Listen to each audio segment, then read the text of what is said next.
Hello and welcome to the semi-finals of the Neo Monsters Community Tournament, Improvise, Adapt and Overcome.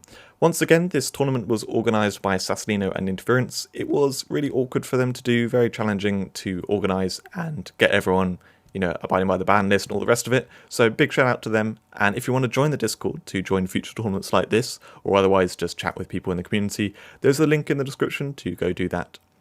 The tournament rules I went through in the first video of this tournament. I'm not going to be going through them again here, other than to say the whole idea is making the opponent's team. So we try to give them something that's just absolutely terrible from what they have in their collection. And so people with large collections, as we see basically in the semi-finals and in the final, it's all people with large collections. So they really have a lot to pull from to make really bad teams. So unfortunately, the battle between me and Taurus didn't happen. Taurus was just really difficult to contact, and ultimately we just decided to not do it. So I got a free pass to the final, and instead what we have in this video is just Alex versus SaSSolino. Well, I say just, it's a cool battle. So looking at Alex's team first of all, this is the one created by SaSSolino. What we have here is, well, there's quite a lot going on. I'm just going to try and pick out the highlights because I go in quite great detail on this kind of stuff anyway, so I'll try and knock it down. Now, a lot of cost in those front four monsters. He's got two monsters that are 16, 150 and 113. That's very well done. I think packing a lot of cost in there meant that he could have loads of super epics in this team. He didn't make the mistake which he did in the last battle, or the last video that is, and the last battle for him. Anyway, he didn't make the mistake of giving Motor Dragon the secret skill. I just think it has a lot of power.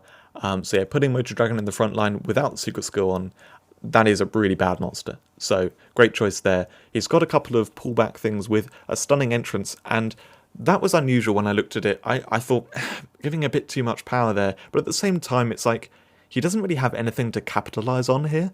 So it doesn't matter too much if he gets two extra stunning entrances. But anyway, so that's that. And then fifth slot, he has the Ice Bear that I never remember the name of, with only one other water monster. I will say from Alex's standpoint, he has the Protector Conversion with Zulong, so he probably is going to do Protector Conversion on that Ice Bear, just because the Ice Bear is not going to do very much. So yeah, the Protector Conversion with Zulong, pretty good move for this kind of setup. Then he's got a few protectors around an Emerald Don't. Now this, he's got 3 protectors around this Emerald Don't. Now I found this kind of unusual because there's Onigeist in the final slot. Now Onigeist, if you don't know it, it has to, its main thing is it pulls back teammates and then has a monster there in its place and then sacrifices that. And it can only pull back if there's, monsters behind in the team to pull back into, as well as a teammate has died.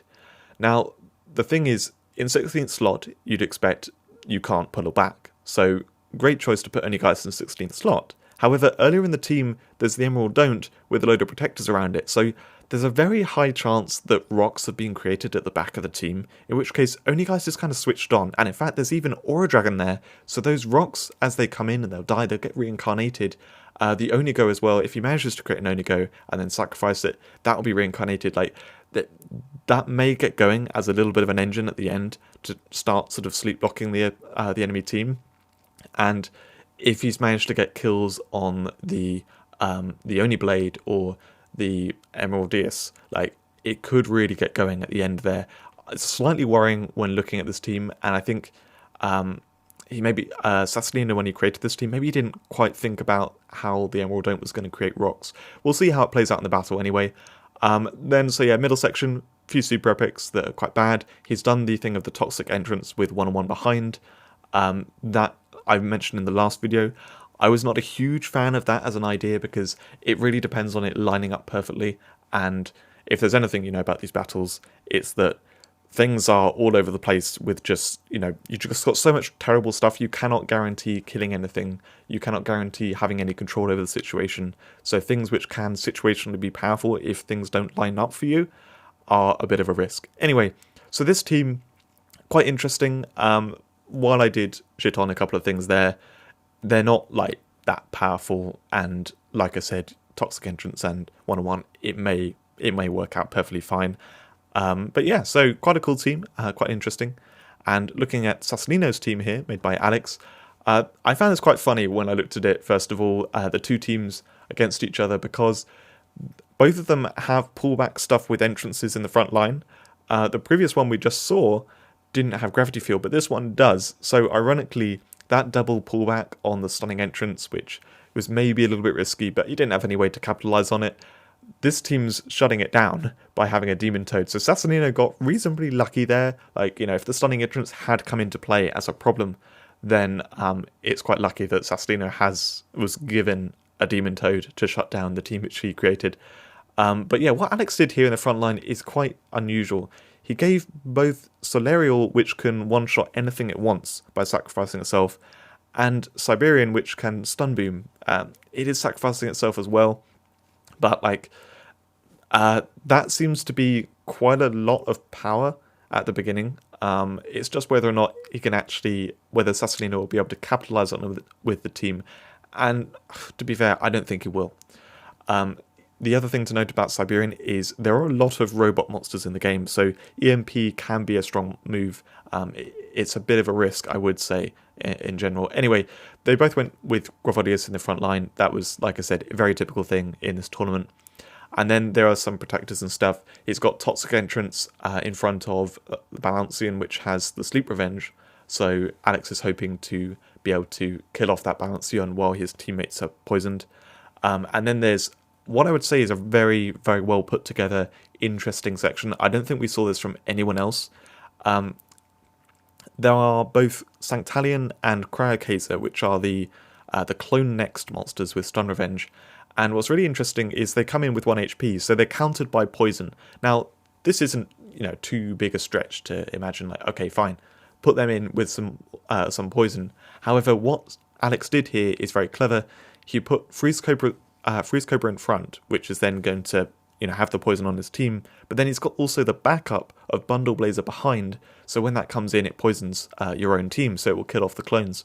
So that Freeze Cobra is quite a powerful monster, so if Alex needs to kill the Freeze Cobra off, then he's also got that backup of Bundle Blazer that he can count on to come and kill the clones. Nicely put together, really well thought out. I did think that's very good. And then behind that, the last 3 monsters, they're basically slow monsters that just don't do that much, and when you haven't got anything else going on in your team as well, it's very easy to make sure you kill off monsters before Survivor's charged. So yeah, both very interesting teams. We'll have to see how this plays out. Let's move on to the battle. We're going to watch this battle from Alex's side. So this Siberian at the beginning, EMP or Motor Dragon, that's what I was saying. EMP has a lot of targets, and it's not really that much of a surprise that there was a target in the front line. So yeah, with Zulong here, something I forgot to mention when looking at the team is Gravodius has Stealth Teammate, so it can actually set up Sneak Attack on Zulong.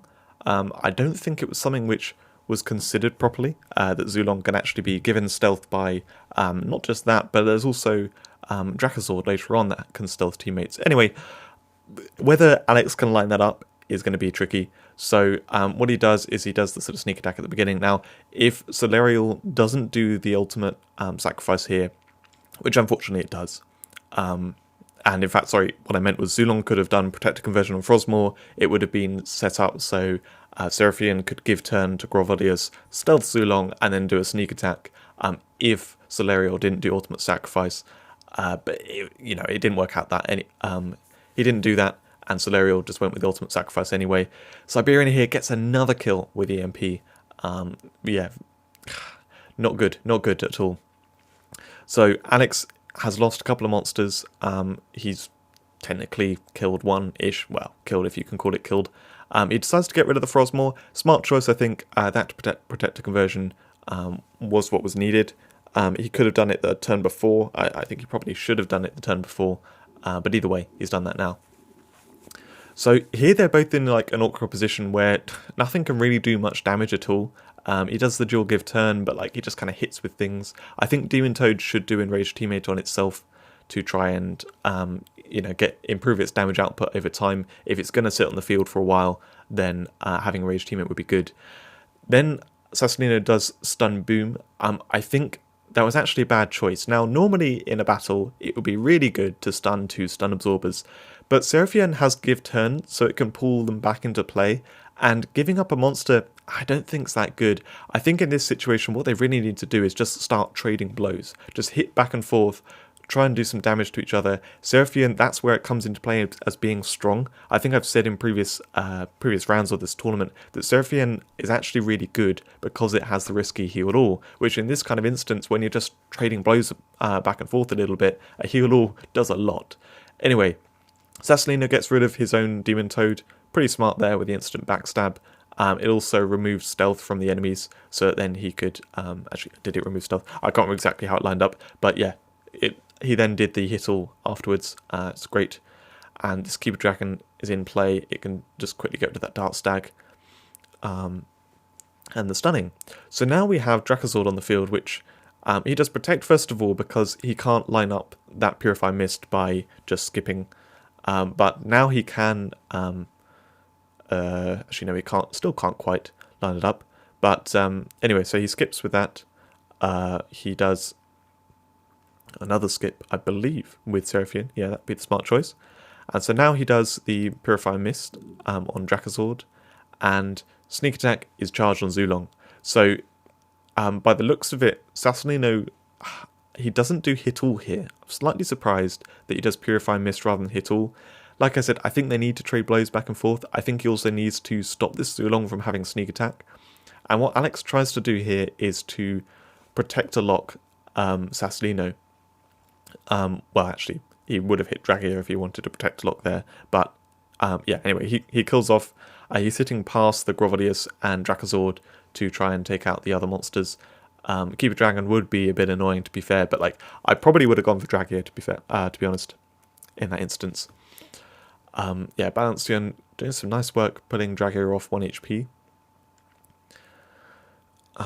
Dragia, if it hits all, it doesn't really do anything. He just retreats with it to try and get another monster that can actually do something. So this next Sneak Attack is not going to line up. You can't do that. Alex quickly checks how many rocks he's got. He's got 2 rocks, so definitely coming together, having those rocks at the end of his team. This Drakazord, I think it should hit all. No, sorry, it should Purify Mist because Freeze Cobra is now going to Poison Gas, remove the stealth anyway. So yeah, no stealth on Zulong. It can't do much here. He decides to just hit all. You can always bring it back into play with the Seraphine if needed. The Freeze Cobra has poison on it, so it can Detox Strike. And sure enough, he does do Detox Strike. But it maybe wasn't the best choice because now Drakazord is in its critical zone.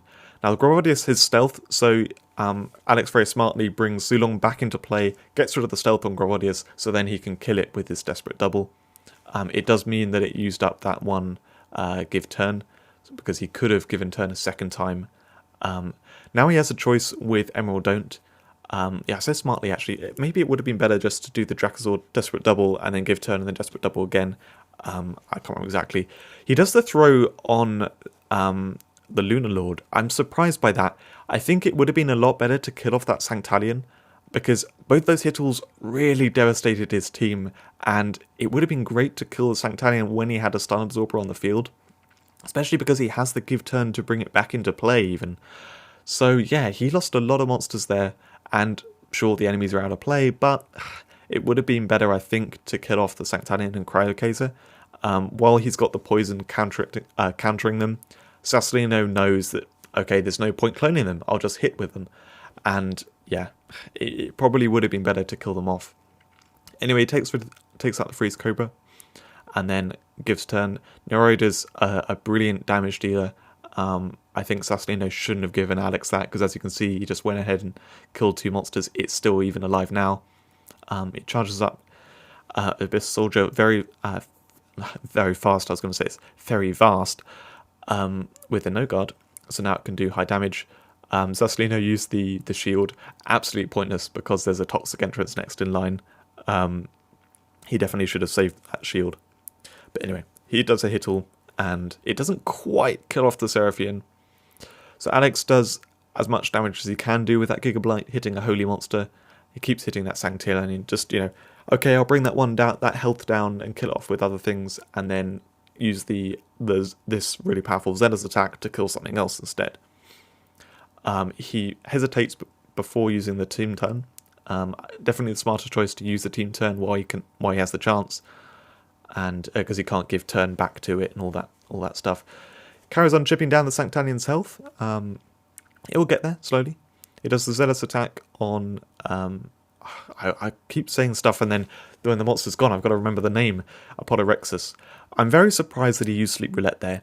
I think it would have been a lot smarter to just hit that Sanctalion, because sure, he takes the Stunning Revenge, but like, you've got to take it at some point. Anyway, as it turns out, Taylor Knight hits all, so it wakes up the Keeper Dragon. And then he decides to use the Keeper Dragon as a protector, which is, again, very smart. So he grabs a kill on his Oni Blade. I don't think he needed to use Ultra Blight there.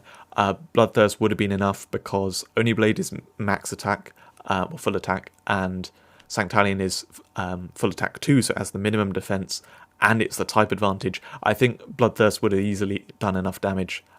Using Ultra Blight there was a fairly big mistake because 1-on-1 could come into play later on. So there's Emeraldius.